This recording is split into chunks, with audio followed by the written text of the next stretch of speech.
너희 권능 있는 자들아, 영광과 능력을 여호와께 돌리고 돌릴지어다. 여호와께 그의 이름에 합당한 영광을 돌리며 거룩한 옷을 입고 여호와께 예배할지어다. 아멘.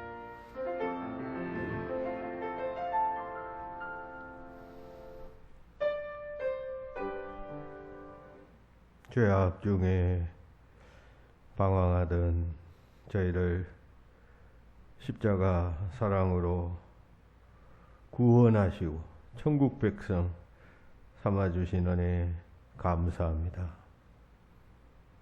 거룩한 주일 맞아 주님 전 찾아나와 찬양과 경배를 드립니다. 예배하는 마음을 주관하여 주시고 받은 구원의 기쁨을 소멸하지 않도록 역사하시며 연약한 무릎들은 힘있게 하시고 강하게 붙잡아 주시어서 험한 세상 주의 백성들이 넘어지지 않고 다치지 않고 살아갈 수 있도록 역사하여 주시옵소서.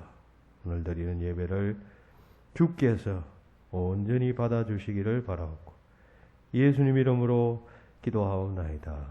아멘.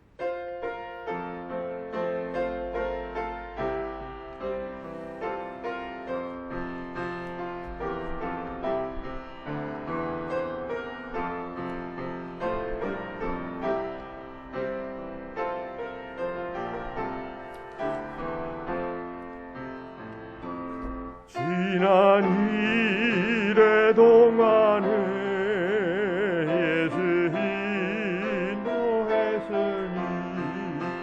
주의 전에 모여서 감사 찬송합니다. 가장 복된 이날은 하늘 안식교로다. 가장 복된 이날에 하늘 안식교로다. 주의 공로 힘입어 은혜 주신 빌대에 화목하게 하시고 죄를 벗겨 주소서.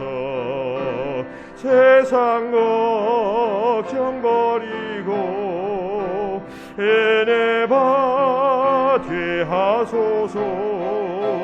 세상 걱정 버리고 은혜 받게 하소서. 하나님의 이름을 찬송하러 왔으니 모임 중에 계시고 영광 나타내소서. 이쁜 하늘 잔치에 참여하게 하소서. 이쁜 하늘 잔치에 참여하게 하소서.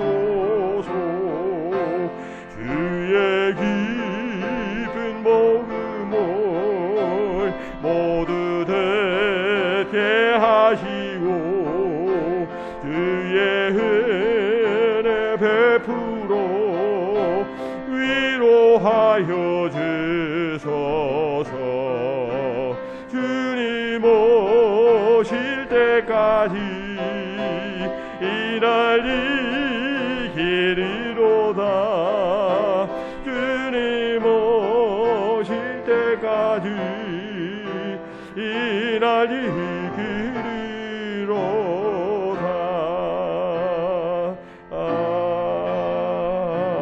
아멘. 68번 교동문 이사야서 40장 말씀을 교독하겠습니다. 68번 교독문입니다. 외치는 자의 소리여 이르되 너희는 광야에서 여호와의 길을 예비하라. 골짜기마다 도두어지며 산마다 언덕마다 낮아지며 고르지 아니한 곳이 평탄하게 되며 여호와의 영광이 나타나고 모든 육체가 그것을 함께 보리라. 말하는 자의 소리여 이르되 외치라. 대답하되 내가 무엇이라 외치리까 하니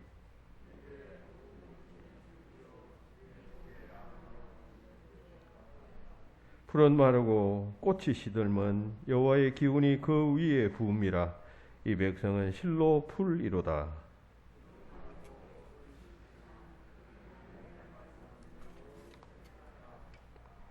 아멘. 다 같이 자매의 기도를 드리시겠습니다. 자비하신 하나님, 무더위와 세파에 시달리면서 한 주간을 지냈던 저희들, 거룩한 성소로 나와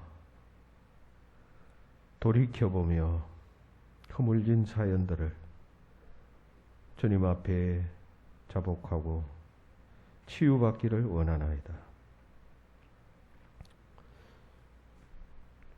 분토같이 없어질 세상에 재물을 모으는 것이 가장 가치 있는 일인 줄 알며 한 주간을 살았습니다. 육체의 정욕을 채우며 사는 것이 가장 지혜로운 일인 것 마냥 살았습니다. 그래서 쾌락을 누리는 일에 시간을 보내고 열정을 쏟았습니다. 하나님 말씀 순종하는 일에는 무관심했고 마음조차 두지 않았던 한 주간이었습니다. 이 욕심을 채우기 위해 우리는 때로 거짓을 말했고 험한 말을 했으며 사람들의 마음을 아프게도 했었습니다. 영적인 일은 귀한 줄 깨닫지 못하고 말씀대로 살지 않았습니다. 기도하지 않았습니다. 전도하지 않았습니다. 오늘도 그 같은 모습으로 주님 앞에 찾아 나왔습니다. 우리의 이 불쌍하고 어리석고 연약한 모습들을 주님 용서하여 주시고 오늘도 십자가의 보혈로 씻어주시며 다시금 새롭게 하여 주시어서 부름받은 자로서의 소명을 깨닫고 또 응답하는 저희들이 되게 하여 주시옵소서. 말씀에 비추어진 우리들의 삶의 모습들을 늘 비추는 삶 살아가므로 하나님의 형상, 거룩함과 의의 모습을 다시금 회복하는 죄의 자녀들이 다 되게 하여 주시옵소서. 계속해서 참여합니다.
내가 그 의인을 깨우쳐 범죄하지 아니하게 하므로 그가 범죄하지 아니하면 정령 살리니 이는 깨우침을 받음이며 너도 내 영혼을 보존하리라. 아멘. 나는 전능하신 아버지 하나님 전지의 창조주를 믿습니다. 나는 그의 유일하신 아들 우리 주 예수 그리스도를 믿습니다. 나는 성령으로 잉태되어 동정녀 마리아에게서 나시고 본디오 빌라도에게 고난을 받아 십자가에 못 박혀 죽으시고 장사된 지 사흘 만에 죽은 자 가운데서 다시 살아나셨으며 하늘에 오르시어 전능하신 아버지 하나님 우편에 앉아 계시다가 거기로부터 살아있는 자와 죽은 자를 심판하러 오십니다. 나는 성령을 믿으며 거룩한 공교회와 성도의 교제와 죄를 용서받는 것과 몸의 부활과 영생을 믿습니다. 아멘. 이어서 중보적 기도를 드립니다.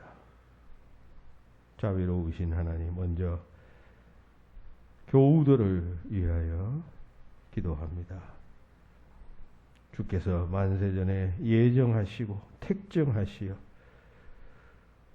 부르신 청광교회 성도들 한 사람 한 사람, 한 가정 한 가정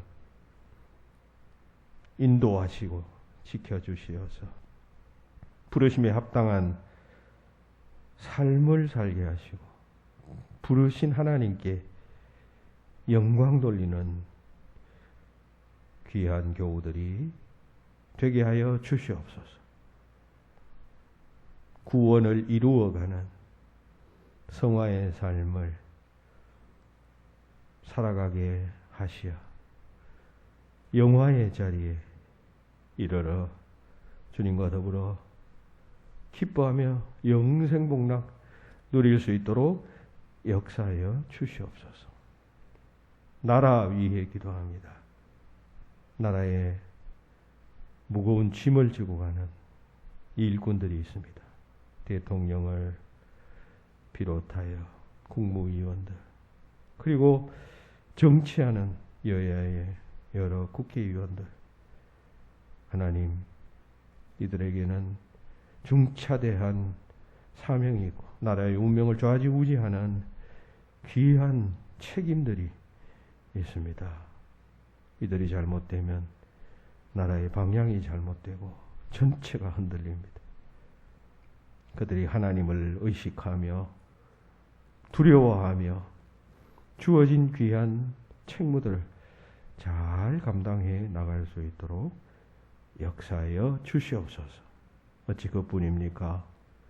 공직을 맡은 이들 혹은 이 사회에서 작은 역할을 맡은 자 한 사람 한 사람도 자신의 직무의 중요성을 깨닫고 하나님의 부르심을 자각하며 잘 감당함으로 이 대한민국이 번성해 갈 수 있도록 역사하여 주시옵소서.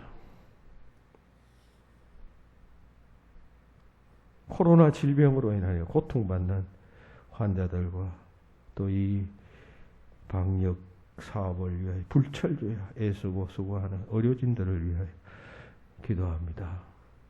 하나님, 특별히 정부의 당국자들과 또 의료진들에게 지혜와 용기와 사명감을 주셔서 질병과 싸워 이길 수 있도록 도와주시고 또 많은 백성들이 이 코로나로 인하여 불안해하며 두려움 속에서 염려합니다.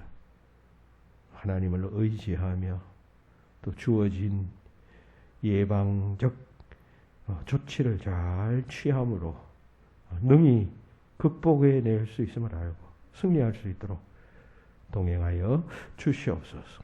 이 일로 인해서 생업에 어려움을 당하는 많은 성도들이 있고 사람들이 있습니다. 자비를 베풀어 주시어서 피할 길을 주시고 극복할 힘을 주시며 또 위기 상황을 서로가 희생하는 가운데 힘을 합쳐 잘 헤쳐나갈 수 있도록 도와주시옵소서. 우리 교회 위하여 기도합니다. 맡기신 사명, 복음 전파의 사명, 성도들을 믿음 안에서 굳건히 세워가는 사명, 세상 끝날까지 주의 이름으로 세례 베푸는 사명, 끝까지 잘 수행해 갈 수 있도록 도와주시고, 속한 지체들은 지체의 역할을 충실하고 잘 감당할 수 있도록 역사하여 주시옵소서. 오늘 이 예배 위에 함께 해주실 줄 믿고 예수님 이름으로 기도하옵나이다. 아멘.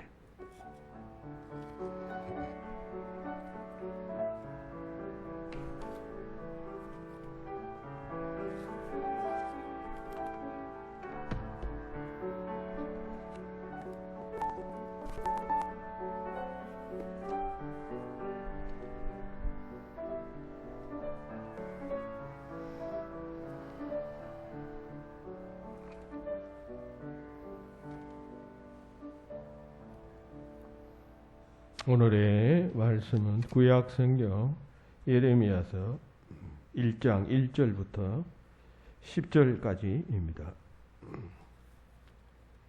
제가 가진 구약 성경 1050페이지 예레미야서 1장 1절부터 10절까지의 말씀을 제가 봉독하겠습니다. 베냐민 땅 아나도스의 제사장들 중 hil기야의 아들 예레미야의 말이라. 아몬의 아들 유다 왕 요시야가 다스린 지 13년에 여호와의 말씀이 예레미야에게 임하였고, 요시야의 아들 유다의 왕 여호와김 시대부터 요시야의 아들 유다의 왕 시드기야의 11년 말까지 곧 5월에 예루살렘에 사로잡혀 가기까지 임하니라. 여호와의 말씀이 내게 임하여 이르시되, 내가 너를 모태에 짓기 전에 너를 알았고, 내가 배에서 나오기 전에 너를 성별하였고, 너를 여러 나라의 선지자로 세웠노라 하시기로, 내가 이르되 슬프도소이다. 주 여호와여 보소서, 나는 아이라 말할 줄을 알지 못하나이다 하니, 여호와께서 내게 이르시되 너는 아이라 말하지 말고 내가 너를 누구에게 보내든지 너는 가며 내가 내게 무엇을 명령하든지 너는 말할지니라. 너는 그들 때문에 두려워하지 말라. 내가 너와 함께하여 너를 구원하리라. 나 여호와의 말이니라 하시고, 여호와께서 그의 손을 내밀어 내 입에 대시며 여호와께서 내게 이르시되, 보라 내가 내 말을 내 입에 두었노라. 보라 내가 오늘 너를 여러 나라와 여러 왕국 위에 세워 내가 그것들을 뽑고 파괴하며 파멸하고 넘어뜨리며 건설하고 심게 하였느니라 하시니라. 아멘.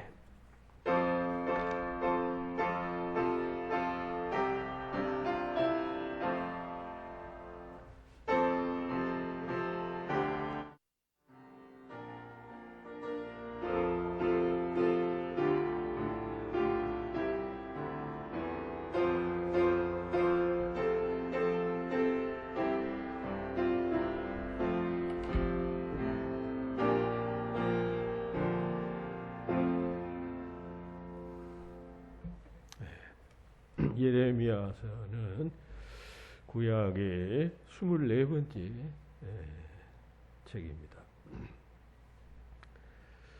구약은 모세의 오경이 5권, 그리고 예언서가 역사서가 12권, 시가서가 5권, 그리고 선지서 혹은 예언서라고 말하죠. 이것이 17권으로 구성되어져 있습니다. 그러니까 이 예레미야서는 그 17권의 선지서 가운데 하나입니다. 이 선지서는 또다시 그 분량에 따라서 이제 대선지서와 소선지서로 분류를 합니다. 대선지서는 이사야, 예레미야, 에가, 에스겔, 다니엘, 굉장히 분량이 많기 때문에 이 5권의 책을 대선지서라고, 나머지 12권의 분량이 적은 선지서를 소선지서라고 말합니다. 이 예레미야서는 예레미야의 비서였던 바룩이라는 서기관에 의해서 기록된 것으로 예레미야서 자체가 말씀하고 있습니다. 이 본서의 배경은 그 유다 왕국의 멸망쯤입니다. 그 당시 중동에는 신흥 바벨론 제국이라는 강대국이 발흥하여서 기존의 최강대국이었던 아수르의 니느웨 성을 함락하던 시기였습니다. 그리고 당대의 또 강대국 중에 하나였던 애굽이 이러한 바벨론의 위세에 눌려서 전전긍긍 할 때였습니다. 이러한 때 예레미야 선지자가 나타나서 5 왕을 거치면서 유다의 5 왕, 마지막 그 멸망 시점에 왕이 되었던 5 왕을 거치면서 선지 활동을 하게 됩니다. 그 예레미야 선지자는 어떤 메시지를 전파했느냐 하면, 당시에 이 유다 민족들이 이러한 위기 상황 속에서도 하나님을 의지하지 않고 주변에 있는 힘 있는 국가들을 의지하고자 했었습니다. 그런 유다의 지도자들을 향해서 어떤 메시지를 전파했는가 하면, 이미 하나님께서는 유다를 바벨론에 의해 망하도록 계획하시고 섭리하셨다, 작정하셨다. 그러므로 바벨론에 항복해야 한다 라는 메시지를 선포했습니다. 자국의 선지자가 우리나라 망한다, 그러니까 항복해라 한다면 여러분 좋아할 사람 어디 있겠어요? 우리나라가 일본에 망할 것이니까 일본에 저항하지 말고 그대로 항복해야 한다. 만약 이렇게 말한다면 당장에 매국노로 몰리겠죠. 유대인들도 마찬가지예요. 이런 메시지를 전파하는 예레미야를 매국노라고 비난하면서 그가 전하는 어떤 메시지에도 귀를 기울이지 않게 되었습니다. 예레미야의 외침이 거부된 것이죠. 그러나 결국 그 예레미야 예언대로 유다 왕국은 바벨론에 의해서 멸망당하게 되고 수많은 사람들은 바벨론의 포로로 끌려가게 되었던 것입니다. 예레미야는 이러한 선지자였는데, 바로 오늘 우리가 읽은 이 본문은 바로 이러한 예레미야가 하나님께로부터 소명받는 장면입니다. 이 사람은 제사장 가문의 출신 사람이었어요. 그런데 어느 날 소명을 받게 된다는 것입니다.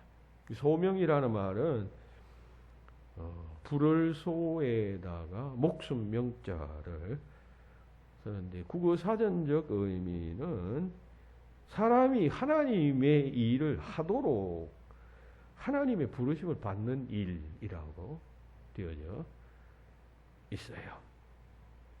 소명의 일반적인 뜻이 있고, 두 번째 뜻은 이제 기독교적인 의미인데, 그 기독교적 의미는 바로 그러하다는 것입니다. 사람이 하나님의 일을 하도록 하나님의 부르심을 받는 것, 그것을 소명이라고 한다는 것입니다. 그러니까 이 말은 순수하게 우리말로 표현한다면 부르심입니다. 부르심. 근데 이 소명은 어떤 성직자에게만 주어지는 것이 아니라 구원받은 모든 그리스도인들이 소명을 받는다는 것입니다. 우린 이 사실을 매우 간과하고 있습니다. 예수 믿어 구원받은 모든 사람들은 다 합당한 부르심이 있다는 것이에요. 구원으로 부르시는 부르심이 있고 또 구원받은 자가 되게 해서 그 상태에서 하나님께서 계획하신 어떤 일로 부르신다. 그런 이야기입니다. 구원의 서정이라는 말이 있어요. 영어로는 Order of Salvation이라고 말하는데 이 서정할 때 서자는 순서할 때 차례할 때 그 서자고 정자는 한도 정자입니다.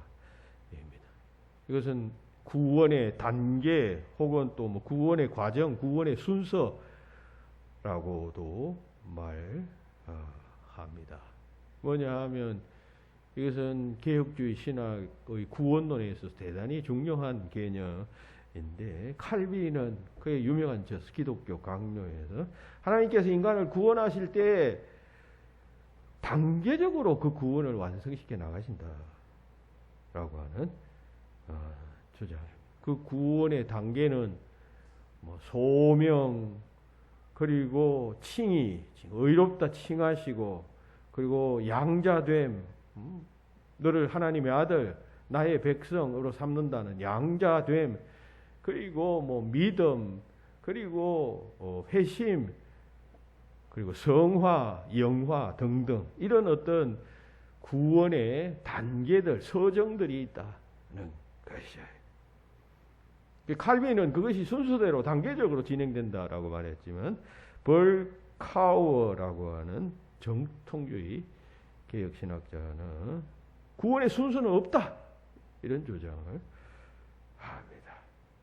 이 말은 구원의 순서 자체가 없다라고 하는 그런 말이 아니라 이 구원이 그렇게 칼빈이 이야기했던 것처럼 그런 식으로 차례로 진행되는 것이 아니라 어떤 경우에는 2개, 3개가 한꺼번에 일어나고 또 어떤 것은 그것이 진행되어졌다 하더라도 지금 계속 진행형인 그런 형태의 구원이다라고 하는 이야기인 것입니다.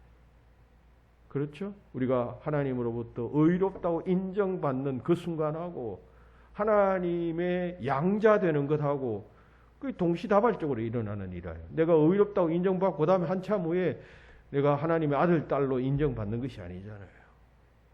또 내가 의롭다고 인정받을 그때와 내가 하나님의 부르심을 받아서 구원받는 그때가 다른 게 아니잖아요. 동시일 수가 있잖아요. 그러니까 이것을 꼭 순서적으로 볼 필요는 없고 항상 이러한 역사가 일어나고 있다. 우리가 구원받기 위한 이러한 역사가 항상 일어나고 있다는 사실을 우리가 기억해야 하겠습니다. 자, 이러한 구원의 서정 혹은 순서 가운데 하나가 이 소명입니다. 소명은 영어로 calling이에요. calling이라는 부른다라고 하는 말 아니에요? 하나님께서 구원받을 자를 부른다는 것입니다. 만세전에 예정하십니다. 그리고 선택하십니다. 그리고 그 선택하신 자를 이제 드디어 구원회로 부르는 것이에요. 그게 하나님의 소명이에요. 그러니까 이 소명은 뭐 성직자에만 해당되는 이야기가 아니고 모든 그리스도인들에게 해당되는 이야기입니다. 여러분은 다 하나님의 부름을 받아서 이제 그리스도인들이 되고 또 청관교 교인들이 되고 직분자가 되고 가신 것입니다. 에베소서 1장 4, 5절에서 이와 관련된 이런 말씀이 있습니다. 창세 전에 그리스도 안에서 우리를 택하사 우리로 사랑 안에서 그 앞에 거룩하고 흠이 없게 하시려고 그 기쁘신 뜻대로 우리를 예정하사 예수 그리스도로 말미암아 자기의 아들들이 되게 하셨다라고 말씀합니다. 그러니까 우리가 하나님의 아들, 딸들이 된 것은 하나님의 선택, 예정, 그리고 소명에 의한 것임을 말씀하고 있습니다. 따라서 예수 믿는 사람들은 내가 하나님의 부름을 받은 자이구나, 내가 소명받은 자이구나 하는 자기 인식이 분명해야 합니다. 그냥 우연히 오고 가다가 옆집 이웃 만나가지고 내가 교회에 나오게 되고 예수 믿게 되었다, 이렇게, 이건 인간적인 생각이고 설명이고, 이 모든 배후에서 하나님께서 이렇게 역사하시어 하나님의 부르심이 여기에 있었다는 사실을 잘 자각해야 하고, 동시에 나는 부름받은 자이다, 하나님의 부름받은 자이다라고 하는 소명의식이 있어야 합니다. 거기서 한 걸음 더 나아가서, 그렇다면 왜 나를 예정하시고 부르시고 하나님 백성 삼으시고 하나님의 직분자로 삼으시며 그 많은 교회 가운데 이 청광교회의 직분자로 삼으셨는가 하는 질문 해봐야 하고, 그 질문에 대한 답을 내가 찾아야 합니다. 일찍 찾아야 합니다. 나중에도 이야기하겠습니다. 평생 여러분들 살다가 예수님 앞에 섰을 때 내가 맡긴 일 잘하고 왔느냐 물으면, 여러분 내가 맡긴 일이 무엇인지는 알고 주님 앞에 서야 하지 않아요? 그제서야 내가 세상에서 주님께서 하라 하신 일이 무엇인지조차도 모르고 그런 질문 앞에서 머뭇머뭇하면 마태복음 25장에 나오는 말씀처럼 착하고 충성된 종아라고 주님께서 말씀하시겠어요? 자기가 무슨 일을 해야 될지도 모르고 세상에 살다가 그냥 수명 다해가지고 주님 앞에 서서 주님이 그때 베마 심판대 앞에서 심판하실 때인데, 그때 내 맡긴 일 잘 했느냐 틀림없이 물을 겁니다. 그때 내가 무슨 일을 했었어야 했는지조차 모르고 앉았으면, 즉 자신의 소명이 무엇인지조차 깨닫지 못하고 주님 앞에 서면 여러분 어떤 평가, 주님의 어떤 판단을 받을 거예요? 그러니까 소명을 잘 발견해. 물론 소명이 거창한 소명도 있고 아주 작은 소명도 있어요. 어떤 소명이든지 간에 기도하는 가운데 내 달란트가 뭐고, 내 재능이 뭐고, 내가 잘하는 게 무엇이며, 또 내가 이 큰 많은 교회들 가운데 이 작은 청광교회의 직분자가 되고, 또 그 직분자 중에서도 목사님이 이런 일을 맡기셨으면 이런 모든 일 속에 하나님의 계획과 뜻은 무엇인가, 이걸 잘 생각하고 그걸 깨닫고 그걸 굳게 붙잡고, 그래 이 일하라고 주님이 나를 부르셔서, 이 기간 동안은 나에게 이 일하라고 주님께서 부르셔서라고 하는 의식을 가지고 충성해야, 주님 앞에 섰을 때 내 맡긴 일 잘했느냐 할 때 내 맡긴 일이 무슨 일인지 알고 예 했습니다 할 것 아니에요.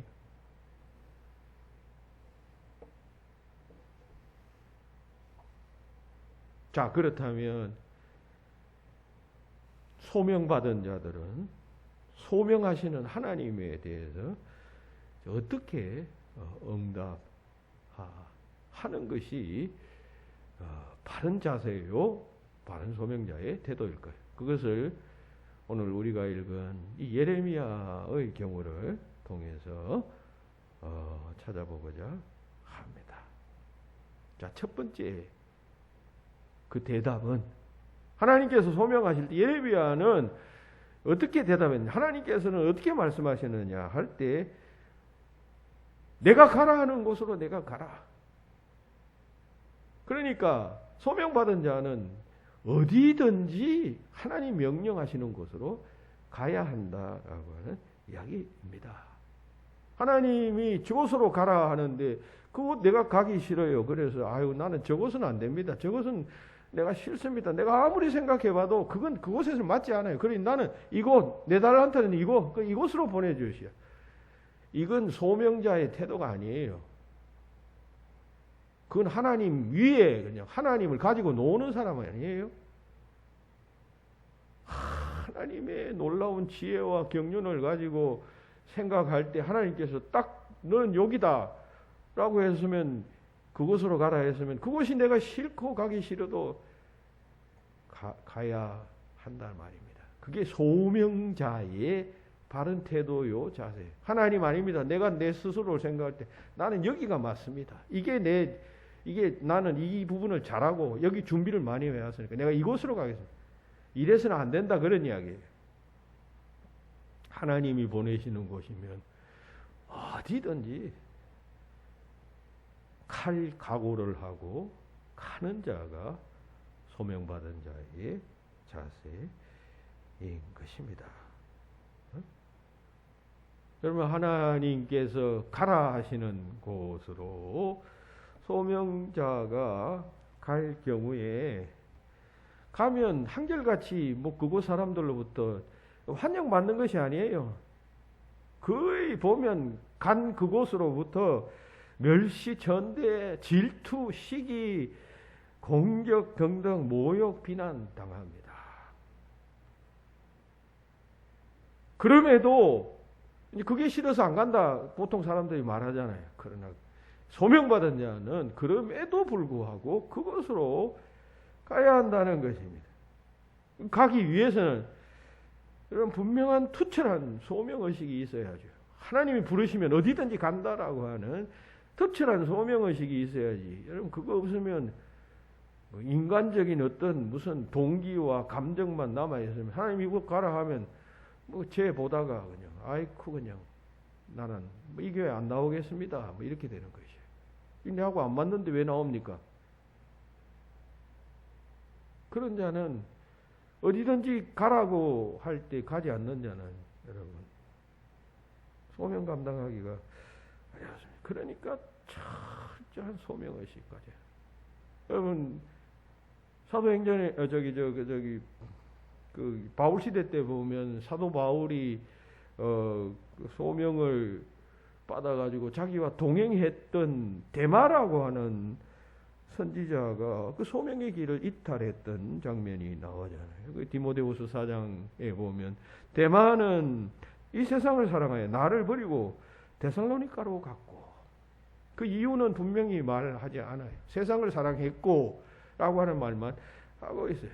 그러니까 원래 떠날 때는 투철한 소명의식을 가지고 복음 전파하러 하나님의 명령을 받아 이제 갔단 말이죠. 갔는데 도중에 어려움을 당하고 여러분 전도자의 길이라는 게 말씀드린 대로 그냥 비난받고 욕먹고 그냥 하니까 이게 지쳐버린 것이에요. 대마의 그 영적 기질이 약해가지고 비난받고 그냥 욕을 얻어먹고 하니까 그냥 아이고 그냥 더 이상 못하겠다 하면서 돌아가 버렸다. 데살로니가로 세상으로 가버렸다. 그런 이야기입니다. 마가도 그랬죠. 1차 전도 여행 때 예루살렘으로 돌아가 버렸잖아요. 자, 이 두 사람 다 여러분 소명에 대한 의식이 약했어요. 하나님이 나를 부르셔서 이곳으로 가라 했으면 죽어도 가야 하고 죽어도 있어야 하고 돌아오라 할 때까지 그냥 전해야 할 소명을 감당해야 하잖아요. 그런데 중간에 포기하고 돌아와 버렸다는 것은 그런 분명한 소명의식이 부족했다. 소명에 대한 인식이 약했다. 그런 이야기입니다. 우리도 그렇죠. 뭐 교회 생활하다가 힘들고 뭐 어렵고 가정에서 복잡한 일이 생기고 사업이 잘 안 되고 시간 빼앗기고 뭐 하다 보면 그냥 직분이고 뭐고 그냥 뭐 맡은 일도 그냥 다 팽개쳐버리고 심지어 어떤 사람은 교회도 안 나오고 합니다. 이건 다 뭐 왜 그러냐면 소명의식이 기본적인 소명의식. 예수 믿는 사람들은 하나님의 부르심을 받아 구원받는 것인데 그냥 구원받는 그것까지만 생각해요. 하나님이 뭐 그냥 여러분 하나님이 그냥 우리를 구원받게 하는 그 자체가 목적이 아니잖아요. 그 구원받게 해서 그렇다면 그 구원받은 자로 하여금 하나님의 나라를 확장시키러 가고 하나님이 일을 하고 복잡하게 그냥 세포 조직이 그냥 얽히고 설켜서 활동하는 것처럼 그렇게 활동하도록 해서 전 세계를 갖다가 주님 오실 그날까지 하나님 나라로 왕성하게 활성화시켜 나가는 것이 궁극적 하나님의 목적 아니에요. 그러니까 구원받았다는 거기에만 그냥 의미를 두고 그 후에는 그냥 의식이 없어요. 그러니까 엉망이 되어버리는 것이죠. 부름받은 자의 철저한 소명의식 있어야 합니다. 하나님이 가라 하면 어디든지 가야 합니다. 여기서 어디든지 가야 한다는 것은 무엇이든지 어떤 일이든지 힘든 일이든 어려운 일이든 다 감당해야 한다는 그런 이야기. 이런 사실을 생각하면서 우리가 또 명심해야 할 것은 부름받은 자들에게는 이런 고통이 있다는 사실을 잘 알고 그런 부름받은 자들을 잘 격려하고 협조하며 도와주는 자가 되어줘야 합니다.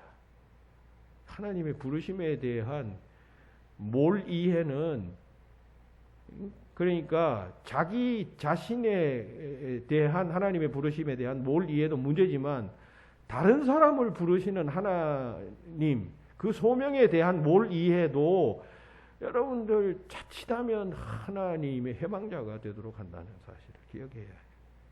하나님이 어떤 사람을 택해서 이 일 하라고 했는데 그걸 이해하지 못하면 우리가 그냥 인간적으로 그 사람을 바라보면서 그냥 뭐 저 사람이 그때 저 일을 해 하면서 그냥 싸우는 것이죠. 방해하는 것이죠. 그럼 결국 그게 하나님의 일을 회방하는 일이 되잖아요. 그런 결과를 초래하게 되잖아요. 소명에 대한 바른 인식이 있어야 합니다. 그러기 위해서는 우리가 늘 이 소명에 관련하여 두 가지 질문을 던져야 합니다. 나는 소명을 수행하고 있는가? Do I do it? it이라는 것은 소명이에요. 나를 부르신 하나님의 소명을 나는 지금 행하고 있는가를 질문해야 해요. 내가 지금 하나님 하라 하신 일을 하고 있는가? 하나님 가라 하신 곳으로 내가 가고 있는가? 아니면 지금 내 길 가고 있는가? 질문해야죠. 힘들어서 못합니다. 손해볼 것 같아서 안 됩니다. 매번 그러고 있어요.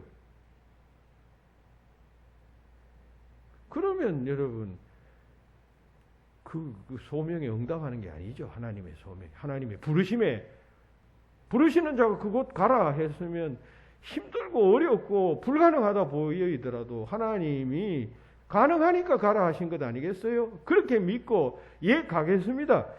이렇게 나설 수 있어요. 가다가 문제가 생기고 꺾이고 뭐 넘어지고 자빠지면 하나님께서 이렇게 세워주실 줄 믿고 가는 것이에요. 근데 안 된다부터 말이에요. 어렵겠습니다. 그 소명에 대한 기도가 없고 준비가 없었다는 뜻이 될 것입니다. 하나님께서 감당치 못할 소명을 주실까요? 다 감당할 수 있는 소명을 주셔요. 두 번째 생각할 것은 내 소명은 그럼 무엇이냐? What is it? 그게 뭐냐? 그 소명이 무엇인가라고 하는 질문에 대한 대답을 찾아야 합니다. 나를 믿는 하나님의 백성으로 삼아주신 이유, 나를 그 많은 교회, 대한민국에 수많은 교회가 있는데 그 가운데서도 이 불광동에 있는 청광교회의 교인이 되게 하신 이유, 그리고 이 교회의 집사가 되게 하시고 또는 권사가 되게 하시고 장로가 되게 하시고 목사가 되게 하신 이유가 무엇일까? 하나님이 이유 없이 우리를 뭐 이곳저곳 보내셔서 그냥 맞는데 적당한데 그냥 하나님께 찾도록 시간을 허비하실까요? 이미 하나님은 다 예정 하시어서 부르시는 것이에요. 그 질문에 대한 대답을 찾아야 해요. 그렇지 않고 아까 말씀드린 대로 내가 왜 교회의 집사가 되고 권사가 되고 했는지조차 모르고 하다가 이제 살다가 이제 죽었어요. 그래서 영원히 주님 앞에 갔어요. 그래서 내 맡긴 일 잘하고 왔냐 하면 내 맡긴 일이 뭐 주님께서 맡긴 일이 무엇인지조차도 모르고 예? 주님 저게 뭘 시켰죠? 믹하고 앉았으면 여러분 주님이 잘했다 그러시겠어요? 그거는 여러분 살아있을 때 이미 깨닫고 알아야 하고 기도하면서 여러분 응답을 받아야만 하는 문제 아니에요. 제가 알고 있는 그 목사님 중에 한 분이 우리 그 대학원 동기 목사님, 이분이 뭐 좀 특게 공부를 해서 그 무슨 한국에서인지 구약학으로 철학 박사 학위를 받아서 연세가 지금 80이 되신 분이에요. 조금 제가 볼 때는 조금 이렇게 정상적이지 않은 것 같아요. 늘 자기 자랑을 합니다. 대학원 박사 학위를 받았다는 자랑, 뭐 자기가 행복하고 자녀들이 다 훌륭하다는 자랑.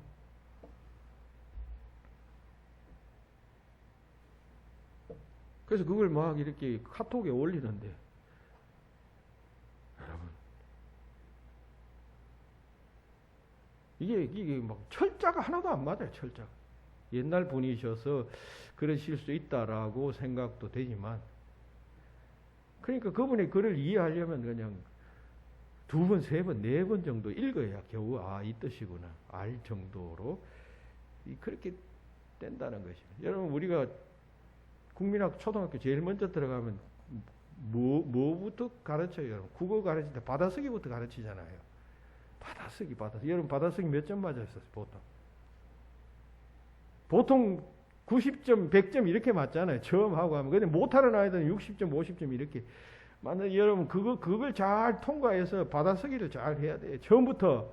그래야 그렇게 받아쓰기를 잘하는 아이들이 이제 잘하면 여러분, 그 국어의 기본 위에 학문이 세워지는 것 아니에요. 근데 그 기초가 없으니까 그냥 그 학문이라는 게 학문 전체가 의심을 받는 것 아니에요. 그것처럼 예수 믿는 사람이 되고 그리스도인이 되었다면 왜 나를 하나님께서 불러주시고 구원받게 하셨는가? 그런 질문에 대한 분명한 대답을 할 수 있어야 합니다. 왜 주님께서 나를 이 청구한교회에 교인으로 혹은 또 직분자로 세우셨는가? 잘 알아야 합니다. 그 소명 모르면 여러분, 우리가 흔히 보아오는 그런 교인이 되기 쉬워요. 여러분. 그러니까 어떤 교인이냐 할 때 부름받아 주님이 그 교회의 직분자가 되었습니다. 그 직분으로 뭐 섬기고 뭐 합니다. 그러다가 뭐 교인들끼리 뭐 갈등이 생긴다거나 싸움이 생긴다거나 불만족스러운 일이 생기면 뭐냐, 교회를 떠날 생각부터 해버려.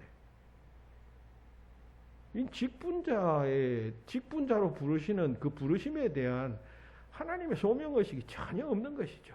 그저 그냥 내 기분 따라, 내 뜻 따라, 내 유익이 되고, 내게 기쁨이 되고, 내게 만족이 되면 신앙생활을 하고, 이 교회에서 신앙생활을 하고, 아니면 다른 교회를 간다. 1차원적 신앙의 상태에 머물러 있게 되는 것입니다. 주님께서 한 교회의 직분자로 부르시고 그 교회의 머리 대신 그리스도를 그 교회의 지체로서 섬기도록 충성하라 했으면 그게 주님의 소명이에요. 그러면 그 일에 그냥 나의 소명에서 더 구체적인 소명은 무엇인가를 생각하고 발견하고 그렇게 해나가야 돼요. 그렇잖아요. 여러분, 교회 신앙생활을 하다 보면 여러분들이 아주 교회에서 꼭 필요하고 잘하는 그 무엇이 있어요. 한두 가지는 반드시 있어요. 어떤 사람은 뭐 그냥 땀을 뻘뻘 흘리면서 교회를 위해서 도운다거나, 어떤 사람은 또 물질적으로 도운다는 거나, 이런 달란트들이 한 가지씩 있다. 그러면 그게 여러분들의 소명일 가능성이 매우 높아요. 그럼 기도해보고, 그래, 하나님께서 내게 이 일을 맡겨주셨구나. 그러면 생각하면 그거 붙잡고 일생 세상에 여러 사람들 많은데 그 가운데서 하나님께서 이 나를 부르셔서 이 일을 맡겨서 나는 최선을 다해서 충성하리라 하면서 하면 나중에 주님 앞에 섰을 때 잘했다, 내가 내게 분부한 명령을 잘 지켰다, 신실한 종아, 이렇게 되는 것이에요. 그렇지 않고 주님 앞에 가면 잘했느냐 하면 뭘 했는지도 뭘 하라 했었는지도 모르고 주님 앞에 서면 되겠어요?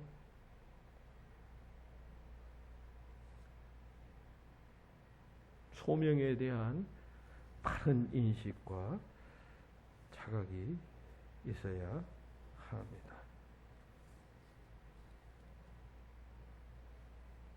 화면에 보면 우리나라에서 잘 알려진 그 아동문학가 이고 우리나라의 그 성인 동화 장르를 개척한 정채봉 씨라는 시인이 있어요. 이분이 돌아가셨어요. 50 몇 세로 젊은 나이로 돌아가셨어요. 이 시인 같은 분들은 다 일찍 돌아가시는 것 같아요. 이 정채봉 씨의 책을 제가 굉장히 시를 굉장히 좋아하는데 여기 굉장한 그 짧은 시인데도 굉장한 메시지가 있는 아주 매력적인 시입니다. 언젠가 요 앞에 그 운동하러 갔다 요 앞에 여기 산이 있잖아요. 거기 은평구청에서 이렇게 책 같은 걸 꽂아 놓은 데가 그 꽂혀 있어요. 거기 보니까 이분의 책이 하나 있어요. 삶에서 고통이 따르는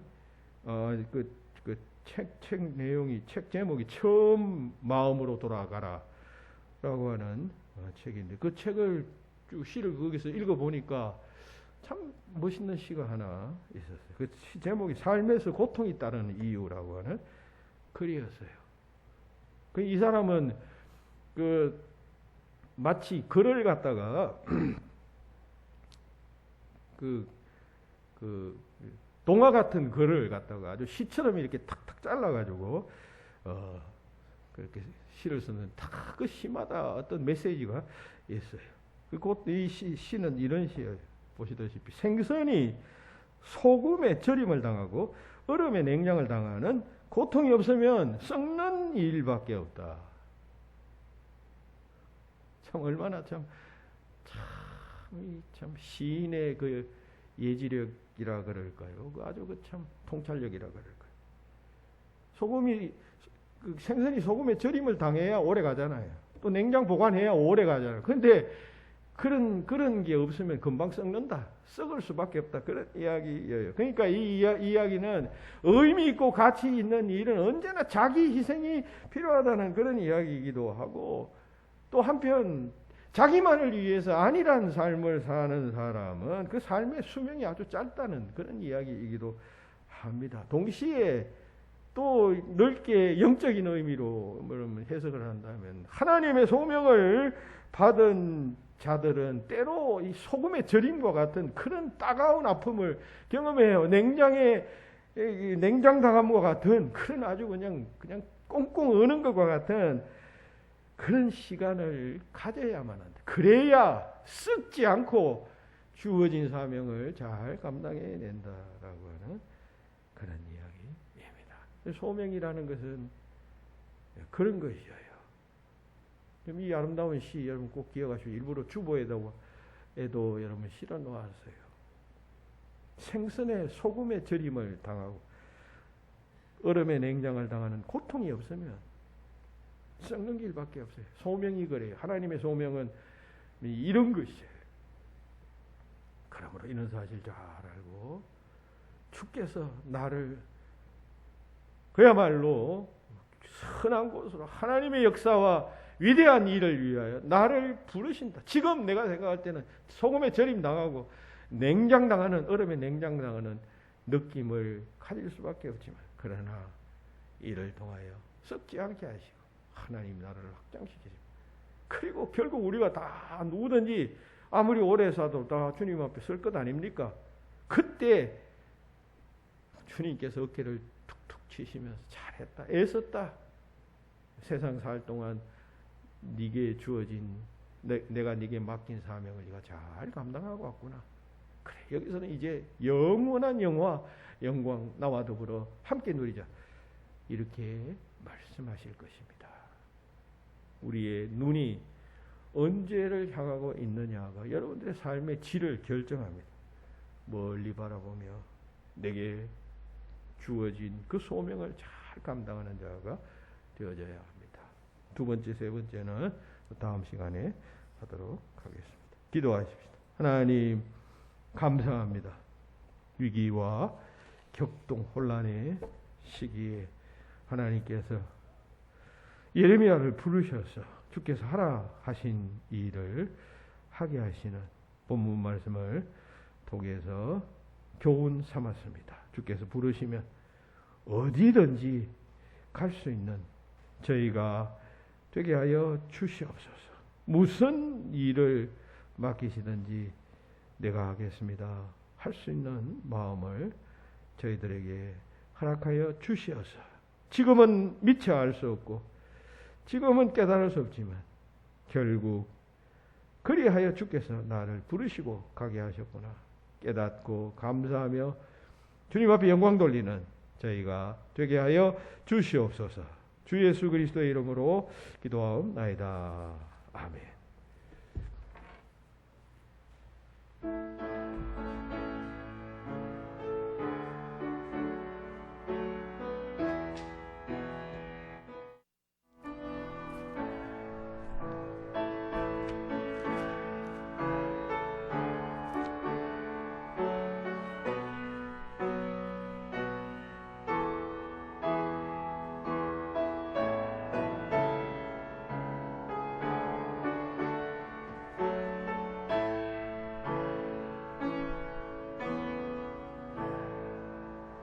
내 죄를 주시는 안 없거나 내 죄 앞에 이 적은 것 다 도래네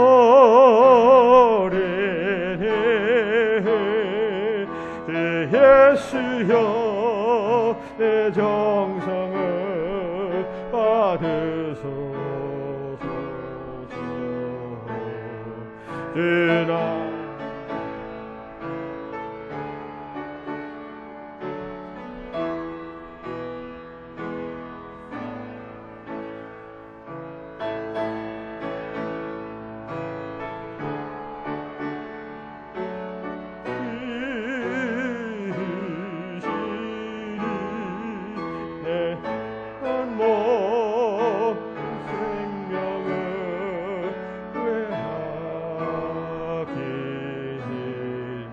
오전하게 주날 위해 그 위하신 몸머리사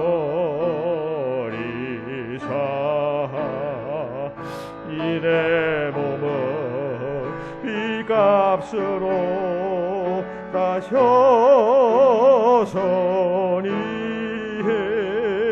내 생명도 그 예수께 바칩니다.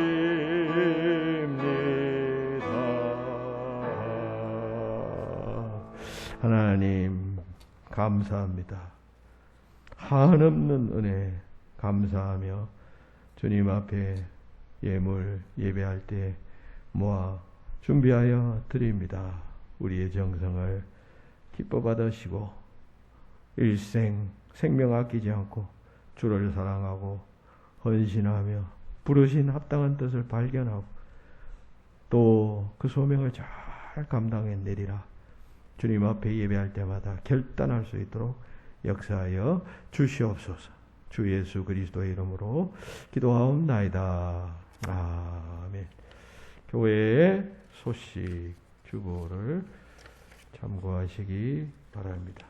무더위가 막바지 기승을 부리는 듯 합니다. 입추도 지났지만 마지막 막바지 더위가 물러나지 않고 있습니다. 이제 그 다음 절기는 처서입니다. 처서가 되면 이제 선선해지는데 8월 23일이 원래는 처서라고 합니다. 처서에 관련된 속담들을 소개해 놓았습니다. 신종 코로나19 4차 대유행 확산세가 잇따르고 있습니다. 주의를 요망하고요. 그리고 3번 광고, 지난 금요일 우리 교단 총회에서 보내온 코로나 감염증 20자 교회 대응 지침 안내 중에 보면 그 1항에 그러니까 그 지침에 수도권 지역의 경우와 또 비수도권 지역의 경우 이렇게 나누어서 지침을 하달했는데 수도권 지역의 거리두기 지침 1항의 대응 내용을 보면 정기 예배는 좌석수의 10%를 기준으로 예배당에서 예배를 드리되 수용 인원 100명 이하의 공간은 10명, 101명 이상의 공간은 수용 인원의 10% 최대 99명까지 예배를 드릴 수 있습니다. 백신 접종자를 인원수 산정해서 제외 조치를 유보합니다. 라고 되어져 있어요. 그러니까 요 조치 전에는 10% 20명 미만만 예배에 참석하도록 규정했었는데 여러분 어제 뉴스도 여러분 보셨습니다만은 총회의 새로운 지침에 할 것 같으면 이제 100명 이상 교회는 예배 시에 10% 단 99명은 초과하지 못한다. 이렇게 되어 있단 말이죠. 그러니까 우리 교회는 250석에서 250쯤 되니까 최소한 25명 이상은 25에서 30명까지는 이렇게 예배에 참석할 수 있다는 그런 내용이 되겠습니다. 어쨌든 규정이 중요한 것이 아니라 이 병에 감염되지 않는 것이 중요하니까 여러 차례 말씀드린 대로 마스크가 최고의 예방책입니다. 교회 와서는 꼭 마스크 착용하시고 한시라도 조금이라도 마스크 벗지 않도록 물을 마실 때는 옆에 사람이 있는가 없는가 보고 그리고 그냥 마스크를 벗고 혼자 물을 마시고 해야지 사람 앞에서 이렇게 하지 않도록 스스로가 주의를 하시면 교회를 통한 불행한 소식은 전파되지 않을 것이라고 생각합니다. 그리고 감사드리는 것은 우리 매주 금요일마다 이 무더운 날씨에 교회 청결을 위해서 나와서 청소하시는 권사님들 몇몇 분들이 있습니다. 감사 다시 한번 드리고 이번 주 한 주간은 우리 부목사님 휴가입니다. 기도해 주시기 바랍니다. 기도하시겠습니다. 이제는 우리 주님 예수 그리스도의 은혜와 하나님 아버지의 크신 사랑하심과 성령님의 교통하심이 여기 모인 모든 주의 자녀들 위해 지금부터 영원토록 함께하기를 축원하옵나이다. 아멘.